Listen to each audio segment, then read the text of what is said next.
कैसे इज्जत दी जाए, ये शायद हम आप सबको इनसे सीखना चाहिए।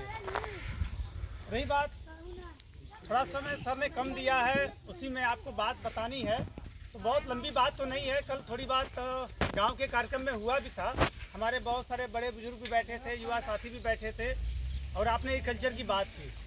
तो एग्रीकल्चर तो हमारी जननी है, हम सबका पेट भरती है, हम सबका पालन पोषण करती है, तो चाहे नोट कितना कमा लें कोई फर्क नहीं पड़ता, खाना अन्न नहीं है। यहाँ पे हमें नहीं लगता कि कोई ऐसा व्यक्ति होगा जो सोना चांदी या कागज का नोट खाता होगा, वो इसी गेहूं की रोटी ही खाता होगा। अब चाहे वो पूरी के रूप में खाए, पुलाव के रूप में खाए, ब्रेड के रूप में खाए, पर बनता किससे है? इस गेहूं से, है ना सर? मैं कुछ गलत बता रहा हूँ क्या? आप लोग बड़ा शांत बैठे हैं। सही बता रहा है ना? वो अन्न आता कहाँ से? इस धरती माँ के कोख से। ना आसमान में उगा सकते हैं, ना चांद पे उगा सकते हैं, अगर उगेगा तो इस धरती माँ के कोख से। हम थोड़ा सा पीछे जाते हैं। कल हल्का सा मैंने चर्चा किया था कोरोना काल के दौरान, आप सबने बहुत विभीषिका उसकी देखी होगी। हमें लगता है जो गांव में रहते हैं शायद उनको उतना असर नहीं पड़ा जितना जो शहर में रहते हैं। सही बात है?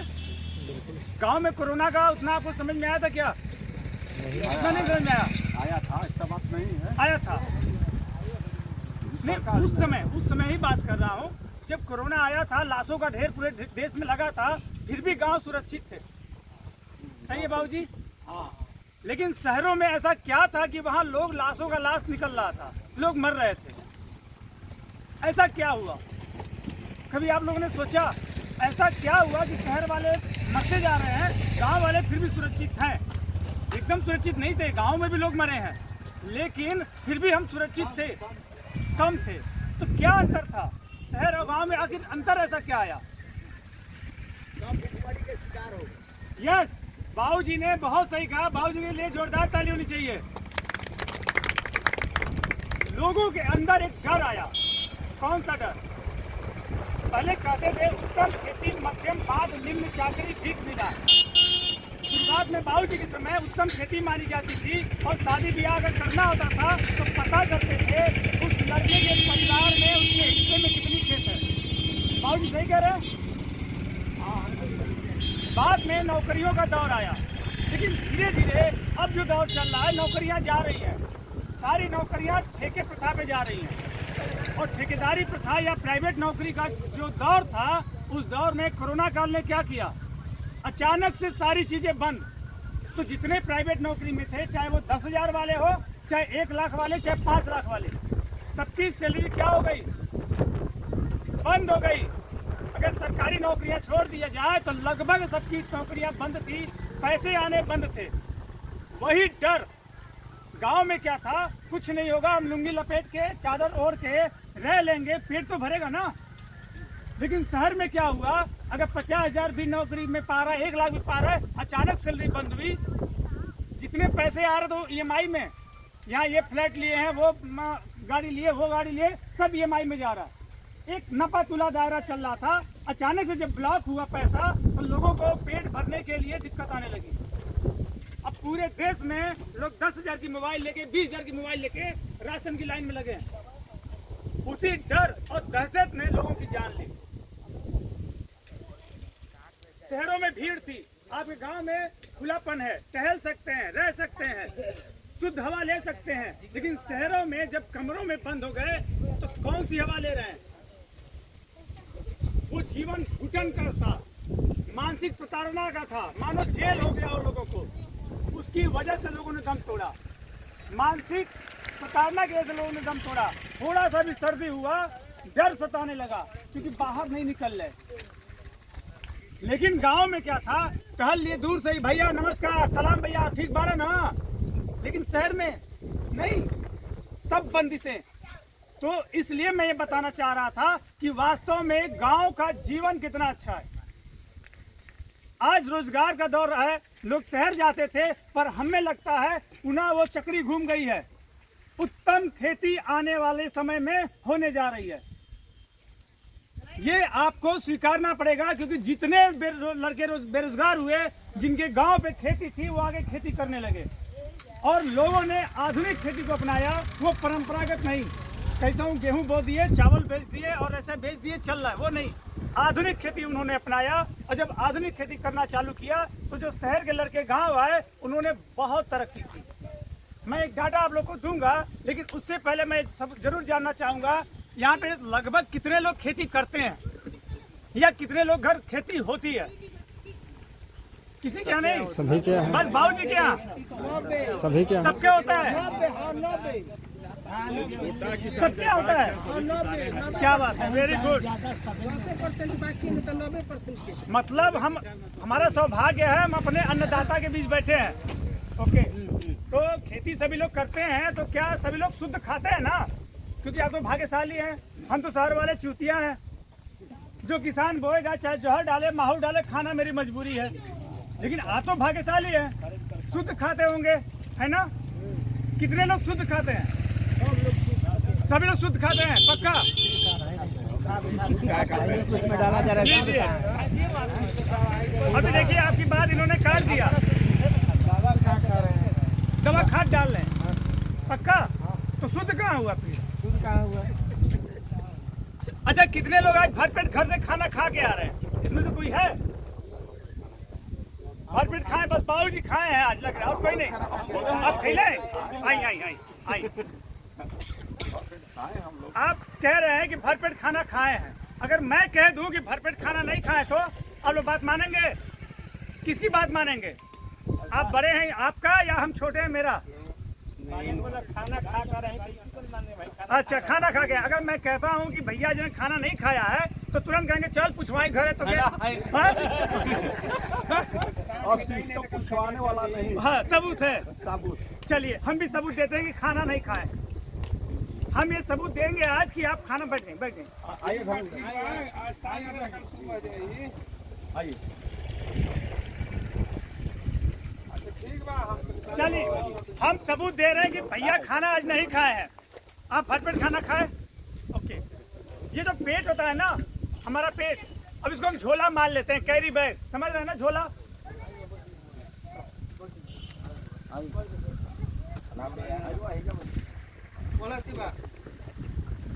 पेट होता है, आपका पेट है ना, इसको हम झोला मान लिए, है ना भैया? अब मान लीजिए यहाँ जितने लोग बैठे हैं, किसी का 100 ग्राम, 200 ग्राम, 500 ग्राम, जिसका जितना डाइट है खा लिया। आपने भी खा लिया। अच्छा खाना बना तो 2 रोटी अधिक खा लिए और थोड़ा मध्य में तो 2 रोटी कम।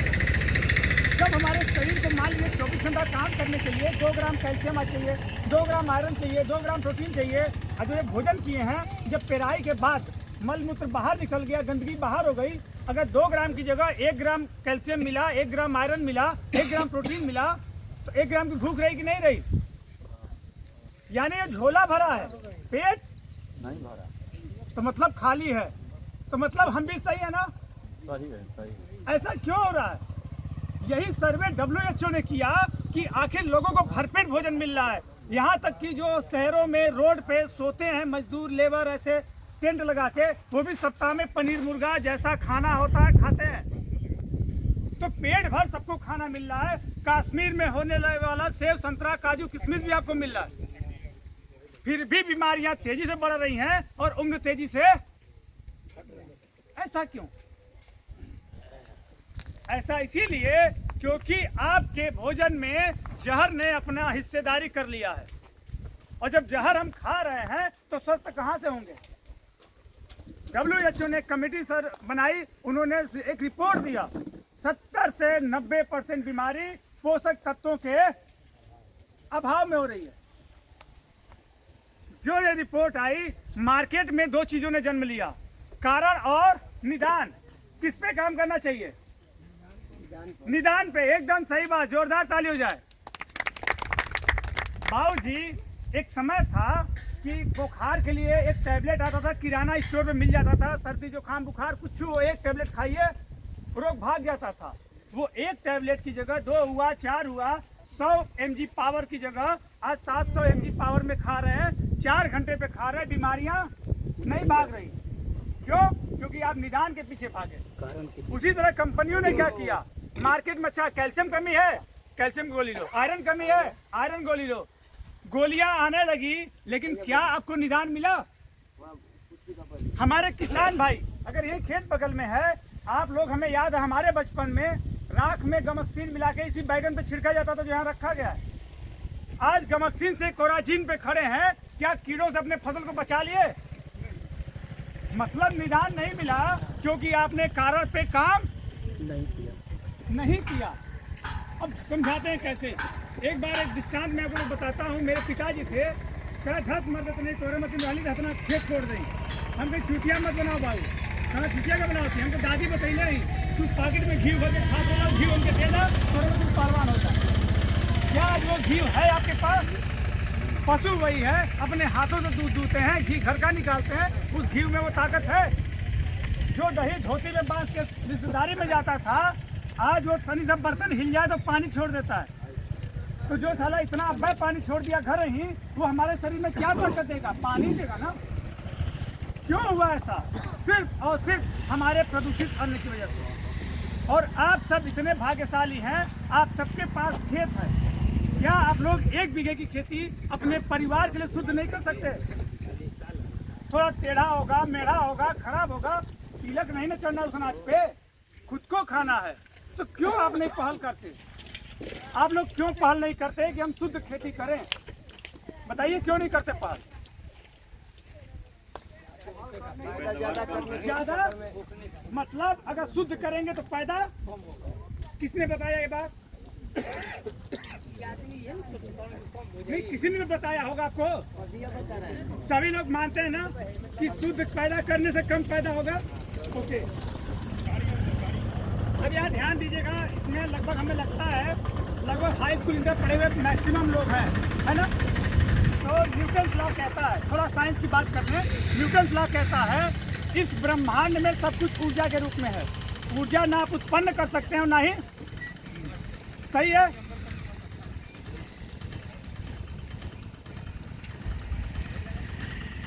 ये हमारी धरती माँ है। यहाँ से पौधा क्या लेता है?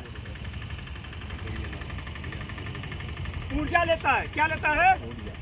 अब हम भूल जाते हैं, कैल्शियम और जैविक और वो केमिकल भूल जाए। आयरन, जिंक, प्रोटीन जो भी लेता है ये धरती माँ से लिया। पौधे से कहाँ आया ऊर्जा? फल में। इसकी जो डंठियां हैं, पत्तियां हैं, या तो जानवर खा गया या मिट्टी में चला गया सड़ गल के। फल से ऊर्जा आती है तो कहाँ आया? मनुष्य, जानवर, कीड़े मकोड़े जो भी है सबने लिया ना। ढोला, घून, गेहूं सबने खाया। हम सभी मरने के बाद वापस कहाँ गए? मिट्टी में। अब हमारी मिट्टी में 2 तरह की ऊर्जा पाई जाती है, जैविक और रासायनिक। जैविक ऊर्जा तो पौधा ले लेता था, लेकिन रासायनिक ऊर्जा को नहीं ले पाता था। क्यों? क्योंकि वो ग्राह्य अवस्था में नहीं थी। सही है। हमारे वैज्ञानिकों ने क्या किया? इस रासायनिक ऊर्जा को डीएपी और यूरिया के रूप में बदल दिया ताकि पौधा ले सके। तो जो जैविक ऊर्जा थी जहां से चली वापस यहीं आ गई। ऊपर से हमने केमिकल एनर्जी डालना चालू किया। तो हमारे मिट्टी की ताकत बढ़नी चाहिए, घटनी चाहिए? बढ़नी चाहिए, घटनी चाहिए? बढ़नी चाहिए। लेकिन आज क्या है, या तो हमारा रिजल्ट ठहर गया है आके एक जगह पे, या अब नीचे जा रहा है। तो लोग, हमारे किसान क्या माथा पीट रहे हैं? क्या बताएं यार, मिट्टी का ताकत पहले जैसा नहीं थे। तो यार ताकत गई कहाँ? जब ऊर्जा हम न उत्पन्न कर सकते हैं न नष्ट कर सकते हैं, तो ताकत का मतलब ऊर्जा। ऊर्जा गया कहाँ? चोर कौन है? उस चोर को पकड़ लीजिए। इस एरिया में नंबर 1 खेती आपकी होगी, गारंटी है। चोर कौन है जो इस मिट्टी की ताकत को चुरा रहा है? ताकत और ऊर्जा एक के है बाबूजी। हाँ, वही चुरा रहा है। ओके, बाबूजी का कहना है कि रासायनिक ऊर्जा ने हमारे मिट्टी की ताकत को चुरा लिया। सही है या गलत? सही है। कितने लोग मानते हैं सही है? ओके, अब पालक में आयरन मिल जाए, चाहे इसमें आयरन मिले चाहे लोहा में आयरन मिले, आयरन तो आयरन, आयरन तो आयरन। एक आयरन दूसरे आयरन को चुराता नहीं है। मैं बात कर रहा हूँ एनर्जी की। अब आपके पीछे वाले पॉकेट में पैसा हो, चाहे ऊपर वाले पॉकेट में पैसा हो, चाहे आगे वाले, है तो आपके पॉकेट में। तो कुल मिला के जब ऊर्जा नश्वर है तो होगी तो यही ना। तो जब गई कहीं नहीं तो हमारा पौधा ले क्यों नहीं रहा है? क्यों भैया, मैं गलत इन्हें पूछ रहा हूँ?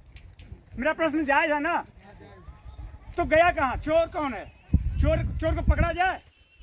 समझ में नहीं आ रहा चोर कौन है भैया? प्रश्न मेरा सही है ना? ओके, चलिए, ये जो हमारा जानवर है इसने क्या किया? पौधा खाया, अनाज भी खाया, गोबर कर दिया। गोबर कहाँ चला गया? आसमान में। सही है?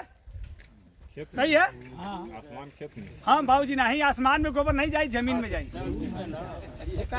देखिए, मेरा एक आदत है, मैं चेक करता हूँ आप लोग मौजूद हैं यहीं पे ना, बस ठीक है। आप लोग मौजूद रहिए, आधे घंटे में हम वो चीज बता के जाएंगे कि इस एरिया में नंबर 1 खेती आपकी होगी। 15-20 मिनट में सभी काम है, बताने दीजिए। जी बाबूजी। जो कह रहे हैं कि आसमान में चला गया है, हाँ आजकल देहातों में जाइए ना, हाँ इतना गैस ईंधन आया है ना, हाँ हाँ हाँ। लकड़ी मिल रहा है ना, फिर भी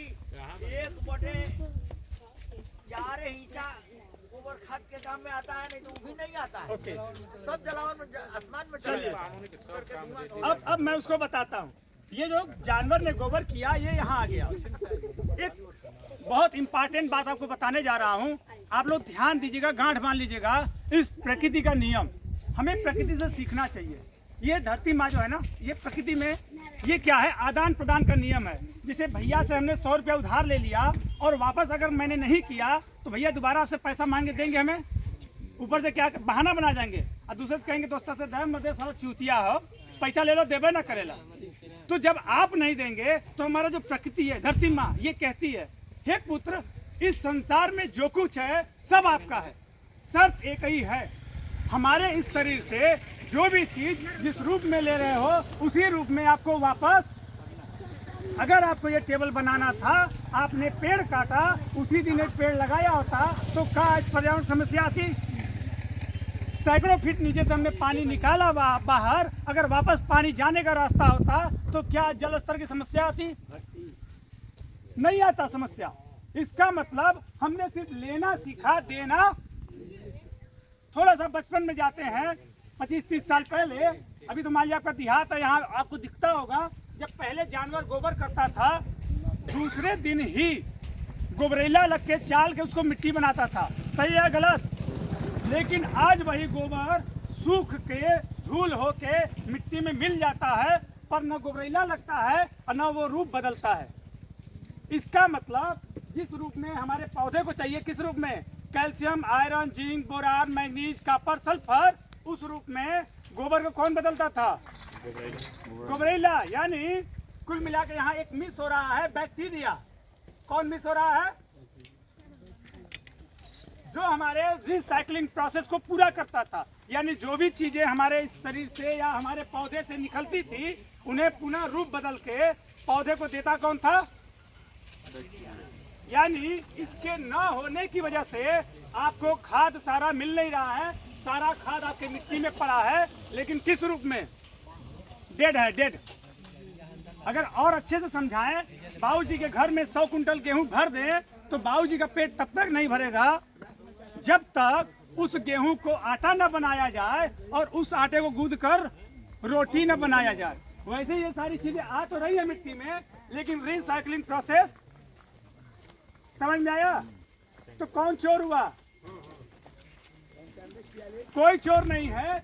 ये हमारा मित्र जो है, जो उस चीज को बनाता था, वही खत्म हो रहा है और यही असली जैविक है। समझ में नहीं आया क्या आप लोग को?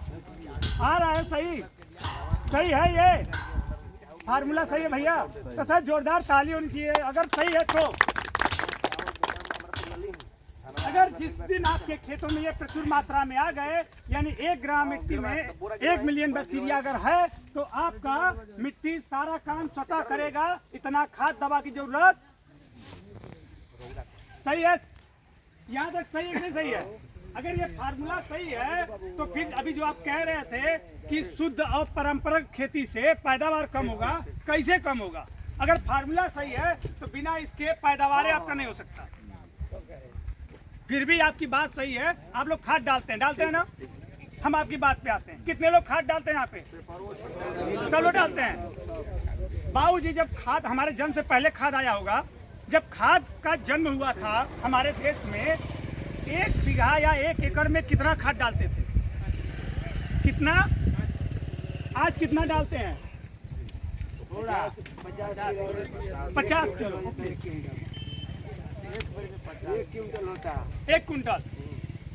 कितना गर्व की बात है, 5 किलो खाद जो डाला जाता था वो 1 कुंटल डालते हैं, मतलब 20 गुना। क्यों? पैदा के लालच में। मतलब पौधा आया और आपके कान में बोला भैया हमको ज्यादा भूख लगी है, खाना खाना है। पौधे ने बोला आपसे? हाँ, फिर कहाँ डाल दिए?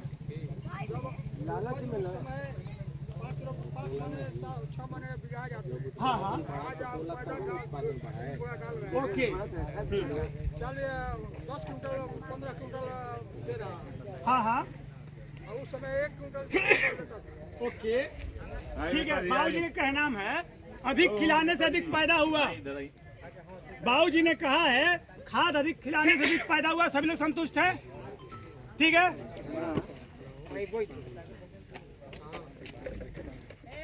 ओके, आगे बढ़े। अगर मेरा समय खत्म हो जाए बताइएगा सर, रोक देंगे। जब तक आपको सुनना होगा बताइएगा, नहीं तो रोक के आगे बढ़ा जाएगा। ठीक है, 10 मिनट में समाप्त कर दीजिए। बस बस बस, ठीक है, ओके। अभी आप लोग 10 मिनट समय दीजिएगा बस। बाबूजी ने कहा है अधिक खिलाने से अधिक पैदा होता है। पौधे का जो आप खरीदते हैं बीज, उस बीज पे उसका उम्र निर्धारित होता है, लिखा होता है 90 दिन का पौधा, 120 दिन का पौधा, सही है।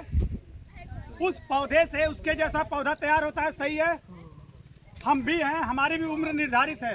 बाबूजी के समय 100 से 120 साल हुआ करती थी, हम लोग के समय 60-70 साल। यही है, सही है कि नहीं सही है? नहीं, गलत है। हाँ, कितना है औसत आयु? औसत आयु का कोई लिमिटेशन नहीं होता है बाबूजी। जो डाटा सरकार देती है, आप लोग जो पहले 100-120 साल हुआ करते थे, आज औसत आयु जो हम लोग पढ़े हैं नेट पे, वो सरकार ने खान पान पे निर्भर। आपका स्टडी गलत है। जी जी, कितना होता है औसत आयु? औसत आयु का कोई सीमा नहीं है। तो भी एक औसतन 80 साइकोलॉजी वर्ष। ज्ञान नहीं बताया है। साइकोलॉजी साइंस 80 वर्ष। चलिए हम अभी आप बता रहे हैं कि नया डाटा आया है 80 वर्ष का, हम 80 वर्ष मानते हैं। ओके, पौधे का उम्र निर्धारित होता है, पौधे के बीज पे ही लिखा होता है पैकेट पे, इतने दिन का पौधा। हमारा भी औसत आयु लगभग निर्धारित होता है, सही है। हमारे शरीर से हमारे जैसा इंसान तैयार होता है, पौधे से पौधा तैयार होता है, तो वो भी जीव है और हम भी जीव है, सही है। तो अगर वहाँ 5 किलो से हम 1 कुंटल पे चले गए अधिक पैदा करने के लिए, तो क्यों ना आप जितने लोग बैठे हैं, जितना खाना खाते हैं, आपके घर में बोल दिया जाए कि चाचा को, भैया को 20 गुना खाना खिलाइए और काम ज़्यादा ले लीजिए, सही है? नहीं होगा बाबूजी, नहीं होगा। मतलब से चलिए, मान लीजिए हम मनुष्य हैं, हम समझदार हैं, हमारा पेट खराब हो जाएगा इसलिए कम खाते हैं, है ना? ओके, जानवर है अपने यहाँ, जानवर हो गया है ना, घर बैठे सारा लोग गूगल पर देख लेते हैं। हम लोग नहीं ओके। होता है उत्तर। उसी पे ले जा रहे हैं भैया, उसी पे ले जा सारा रहे हैं। लोग बात समझ रहा है। उसी पे ले जा आज रहे ज्यादा देने से हम लोग को हैं। नहीं नहीं, वो उसी पे ला रहे हैं, भाग रहा है। उसी पे ला रहे हैं। तो वहाँ ले चलिए मेन पॉइंट। मैं नहीं भी पॉइंट पे ला रहे हैं। वो होता क्या है, थोड़ा सा अगर हम डायरेक्ट जाते हैं, जैसे कृषि विभाग के हमारे भैया बैठे हैं, लोग अगर बताते हैं, हमारे वैज्ञानिक आके राइजोबियम कल्चर डालो, लोग सुनते हैं भैया वो जो बैक्टर डालो, लेकिन अगर मैंने ये चार्ट बना दिया तो अब सुनेंगे नहीं सुनेंगे, एग्जैक्ट। तो वही तरीका है। होता क्या है कि आप जानवर को खिलाएंगे, वो भी जितना खाना खाना होगा बाबूजी बाकी छोड़ देता है, नहीं खाएगा ना। हम जितना खाना है खाए, बाकी छोड़ दिए। लेकिन जब आपने 1 कुंटल खाद डाला 5 किलो की जगह, पौधे ने कितना खाया, कितना छोड़ा, आपको दिखा? यही सबसे बड़ी गलती है। लेकिन फिर भी बाबूजी सही हैं, जब आप अधिक खाद डालते हैं तो आपको रिजल्ट दिखता है। वो क्यों, हम बताते हैं। ये आपका खेत है, आपको अच्छी तरह पता होगा, यहाँ से पता लग गया होगा कि बिना बैक्टीरिया के कोई काम आगे बढ़ता नहीं है। आपने डीएपी डाला, डाई अमोनियम फास्फेट, एक बैक्टीरिया होता है पीएसबी, फास्फेट सॉल्युलाइजिंग बैक्टीरिया। हमारे मिट्टी में बहुत सारे असंख्य बैक्टीरिया हुआ करते थे, दृश्य में केचुआ, गंडासे, गोबरेला, झींगुर, अदृश्य में ओजोबैक्टर, राइजोबियम, सीडोमोनास, तमाम ऐसे कल्चर थे। जब आपने 5 किलो डीएपी डाला इन्होंने क्या किया, उसको खाया, एब्जॉर्ब किया, बदल के पौधे को दे दिया, आपको रिजल्ट मिला। कितने लोग यहाँ यूरिया डालते हैं? यूरिया चलो डालते हैं। यूरिया से क्या मिलता है? कितना? 46%। नाइट्रोजन मिलता है कितना? 46%। हमारे हवा में कितना नाइट्रोजन है? 78 कितना? 78। यस। हम इस 73 वाले 78 को छोड़ के इस 46% नाइट्रोजन के लिए पैसा लगाते हैं। चालाक हैं हम लोग बहुत चालाक हैं। बिल्कुल। इस 78% फ्री वाले नाइट्रोजन को छोड़ के इस 46% नाइट्रोजन के लिए पैसा लगाते हैं। ठीक। अब मजेदार बात देखिए, जो यूरिया देता है वो सीना चौड़ा करके देता है, भैया 100% पैसा दो और 46% नाइट्रोजन लो। कभी आपने पूछा भाई साहब 54% क्या है? पूछा आपने 54% क्या है? पैसा तो 100% लिया ना, तो 54% क्या है इसमें? नहीं पता। हम पैसा 100% देते हैं, हमारे आंख के आगे ऐसे जैसे घोड़े को बद्धी लगा दी जाती है, सामने देखना है। हमें कंपनियों ने एक अंधे दौड़ में दौड़ा दिया, अगर ये 10 किलो डाले, हम 20 किलो डालो, 25 किलो डालो, 50 किलो डालो। हम पता ही नहीं करना चाहते कि इस खाद से लाभ मिल रहा है कि नहीं, बस अंधे दौड़ में दौड़ रहे हैं। कभी हमने पता नहीं किया 54% क्या है। अगर क्या है, आप लोगों को पता है क्या? किसी को? कचरा क्या है? कचरा कहिए, कचरा। हमको तो सिर्फ यूरिया से नाइट्रोजन मिलता है बाबू जी, तो बाकी तो कचरे में बचा। अब खेत में कौन अधिक पड़ा, तो सरकार किसकी बनेगी भाई? जिसकी बहुमत उसकी सरकार। खेत में कचरे की सरकार बन गई, इसने हमारे बैक्टीरिया को मार दिया। अब हमारे बैक्टीरिया दूर दूर हो गए। जब दूर दूर हो गए, मार दिया तो दूर दूर कहाँ बचे ही नहीं। क्या क्लास कर रहा है यार? मार दिया तो दूर दूर कहाँ रहे, बचे भैया जब कोई चीज, अभी कोरोना आया, लोग बहुत मरे ना, एक बार में साफ नहीं ना हुआ। आप बोल रहे उसका हम जवाब दे रहे हैं। आप गलत बोल रहे, सही बोल रहे, वो नहीं बोल रहे। आप जो बोले चलिए उसको सुधार देते हैं, कम कर दिया, ठीक है, ओके सॉरी, बात निकल गई, मतलब कम होने लगे बैक्टीरिया, ठीक है भैया, ओके कम होने लगे। जब कम हो गए तो आपने 5 किलो जब डाला तो जो दाने बैक्टीरिया के आसपास पड़े वो तो कन्वर्ट होकर चले गए, और जो दूर पड़े उसका कन्वर्जन बाबूजी नहीं हुआ। मतलब 5 किलो की जगह 3 केजी ही पौधा के पास पहुंचा। जब 3 केजी पहुंचा तो रिजल्ट पहले से कम दिखा। तो पड़ोसी ने कहा कि भैया क्या किए हैं, काहे पियर दिख रहा है खेत? आपने बोला यार 5 किलो डाले, पिछले साल कितना डाले थे? 5 किलो, यार तो नहीं बढ़ा दो, यानी 5 की जगह 7 डालेंगे तो दाने घने पड़ेंगे। तो पहले के जैसा रिजल्ट या उससे बेहतर रिजल्ट मिल गया तो आपको लगा अच्छा भूख बढ़ गया। आपको ये नहीं पता लगा कि आपका जो मित्र कीट है जो फ्री में आपके खेत में काम करता है उसकी आबादी कम हो रही है, ठीक। और ऐसे करते करते धीरे धीरे आपने क्या किया, अपने खेत में खादों का रेशियो बढ़ाना चालू कर दिया। जिस दिन ये बैक्टीरिया खत्म हो गया, आप कहीं पता कर लीजिएगा, हजारों ट्रक खाद डाल दीजिएगा, काम करने वाला। जैसे मैं यहाँ बात तो कर रहा हूँ आपसे, मेरी आवाज़ आप तक आ रही है। अभी हम लोग उड़ के चंद्रमा पे चले जाए तो मेरी आवाज़ आपको नहीं सुनाई देगी क्योंकि माध्यम खत्म। वैसे ही चाहे जो भी खाद हो उसका माध्यम कौन है? अगर ये खत्म तो खेत क्लियर हुआ, यानी इसके बिना आपकी खेती होने वाली नहीं है, ठीक है, समझ में आ गया? आगे बढ़े? नहीं अब समाप्त कीजिए। ओके ठीक है, 1-2 मिनट में अपना समाप्त कर दीजिए, हो सकता है कुछ बीच में। नहीं फिर हम लोग जिस काम के लिए हैं जिस काम के हैं वो टाइम पास हम कर रहे हैं, टाइम पास नहीं कर रहे थे।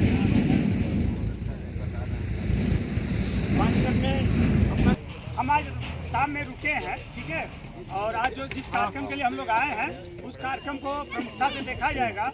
बाकी जो भी हमारे साथी देखना चाहते हैं, हमारा जो मिशन है सेव द मदर अर्थ, आइए धरती माँ को बचाएं, उसके तहत मैं काम करता हूँ। और टाइम पास में मतलब जब भी हमें समय मिलता है, वैसे तो सुनील जी के साथ मैं रेलवे एम्प्लॉई हूँ बनारस में, और ये हमारा एक मिशन है कि भाई हम कितना पैसा कमा लें, हमें खाना अन्न शुद्ध तभी मिलेगा जब आप लोग ग्रो करेंगे। उसी मिशन के तहत मैंने एक प्रयास शुरू किया है कि धीरे धीरे हमारे किसान भाई समृद्ध हो, शुद्ध और पौष्टिक अन्न पैदा करें ताकि हमको भी अच्छा अन्न मिल सके। बाकी अगर देखा जाए गांव के रोजगार को तो मैं डाटा देना चाहूँगा जाते जाते बस 2 मिनट लगेगा सर। इस तहसील में लगभग बाबूजी कितने बीघा खेत होगा इस तहसील में? 2-4-5 लाख बीघा होगा। जिला तहसील का मतलब जिला तहसील तालुका की बात कर रहा हूँ। उत्तर प्रदेश में तहसील होता है, यहाँ प्रखंड है, प्रखंड जिला है। प्रखंड है, तहसील यहाँ नहीं है। जो हमारे यहाँ यूपी में जो हम जानते हैं हमारे यहाँ लगभग 4 लाख 5 लाख बीघा आता है, चंदौली में 7 लाख 8 लाख बीघा आता है। ब्लॉक जिला की बात कर रहे हैं। वही ब्लॉक पे नहीं होगा। ब्लॉक अगर 5 लाख बीघा मान लें, ठीक है, 1 बीघा में आप लोग कितने का दवा और खाद डालते हैं बाबूजी? 1 साल में लगभग 10,000 5,000 का डालते होंगे, उससे कम तो नहीं डालते होंगे बाबूजी। हम 5,000 मान लें, 5,000 रुपया मान लें, 1 साल में धान गेहूँ मिला के 5,000 मान लिया मैंने, तो 50-25 दोनों फसल काटने 3-5-3-8 यानी मोटा मोटी देखा जाए इन शहरों का टर्नओवर इकाई दहाई सैकड़ा हजार 10,000 लाख 10 लाख करोड़ 10 करोड़ अरब 2 अरब 50 करोड़ का टर्नओवर मात्र एक तहसील से जाता है। अगर इसमें सिजेंटा बाय या डीएपी यूरिया जो फॉरेन टेक्नोलॉजी है और हमारे यहाँ से अगर 10% भी पैसा बाहर जाता हो तो मोटा मोटी 2-2.5 करोड़ रुपए पर तहसील से फॉरेन निकल रहा है। सॉरी 25 करोड़ रुपए एक तहसील से बाहर जा रहा है। अगर हम स्वदेशी तकनीक अपनाएं और हमारे युवा इसको रोजगार के तौर पे लें और 10वें हिस्से में भी काम करें स्वदेशी तकनीक पे, तो हमें लगता है अपने गांव में इससे बेहतर रोजगार नहीं हो सकता। सिर्फ एक युवा मेरे नारे के साथ चले और यहाँ पे लगभग 10-20 बीघा सबके पास है मोटा मोटी देखा जाए।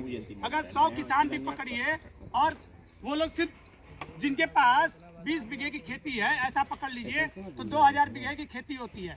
अगर 5,000 का भी दवा खाद स्वदेशी तरीके से गया तो 5 दूना 10 लाख रुपए का आपका टर्नओवर होता है मात्र 100 किसानों के बीच। अगर इसका 10% भी हमारे युवा के पास गया तो हमें लगता है कि उसको बाहर नौकरी खोजने की जरूरत नहीं पड़ेगी, सरकारी नौकरी फेल है। इस डाटा को मैं इसलिए बताना चाहता था कि बाहर जहां आप काम करेंगे आज के डेट में फैक्ट्री लॉ के तहत बहुत तेजी से लेबर बदलते हैं। आप आज डिमांड करेंगे तनख्वाह बढ़ाओ, आपके पीछे नया युवा कम तनख्वाह पे काम करने के लिए है। तो गांव में हम क्यों न रोजगार तलाशें और इस मिशन को आगे बढ़ाएं। सेव द मदर अर्थ, हमारा पर्यावरण भी बचेगा, जीवन भी बचेगा, हमारी आर्थिक उन्नति भी होगी।